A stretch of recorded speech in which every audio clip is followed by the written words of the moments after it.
नागपूरच्या 323 अभियांत्रिकी विद्यार्थ्यांचे प्रवेश द्वितीय वर्षात रद्द करण्यात आलेत। या विद्यार्थ्यांना मध्यस्थांच्या मार्फत प्रवेश मिळवून घेणं महागात पडलेलं आहे। मराठी मातृभाषा असताना हिंदी भाषिक असल्याचं दाखवून मध्यस्थांना भाषिक अल्पसंख्याक कोट्यातून या विद्यार्थ्यांना प्रथम वर्षात प्रवेश मिळवून दिला होता।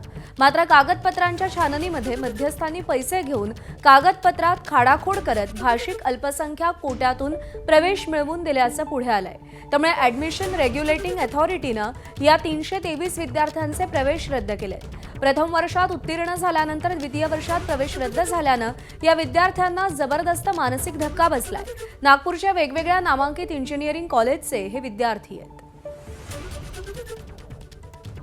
सर, आम्हाला कॉलेजमध्ये एक सर मिळाले होते ॲज अ काउन्सिलर।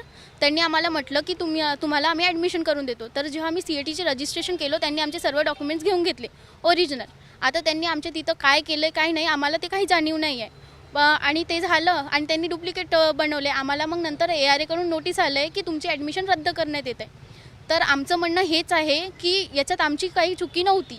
तर हे जे काही प्रोसेस आहे ते काउन्सिलरवर व्हायला पाहिजे ना की स्टुडंटवर, कारण इतके सारे स्टुडंटचे ऑलरेडी 1.5 वर्ष झालेलं आहे। तर आमचं नुकसान होऊन जाईल। ऑलरेडी काही मुलं ड्रॉपर्स आहेत, तर ते आमच्या हितामध्ये राहावं असं म्हणणं आहे बस।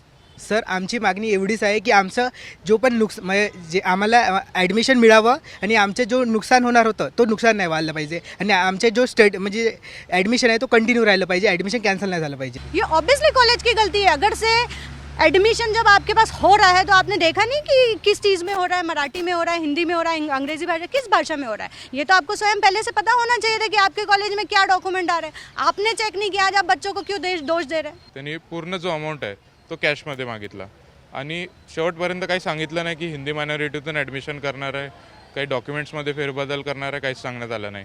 मग जेव्हा ॲडमिशनच्या आधी त्यांनी आमच्याकडून डॉक्युमेंट्स घेतले सगळे, तर त्यांनी आमच्या डॉक्युमेंट्समध्ये आमची जी मदर टंग आहे त्या मदर टंगचा कॉलम जो आहे तो ब्लँक सोडला गेलेला आहे, पण आमची ओरिजिनल जी मदर टंग आहे ती मराठी आहे आणि अशी करून त्यांनी आमची ॲडमिशन हिंदी मायनॉरिटी कोट्यातून केली।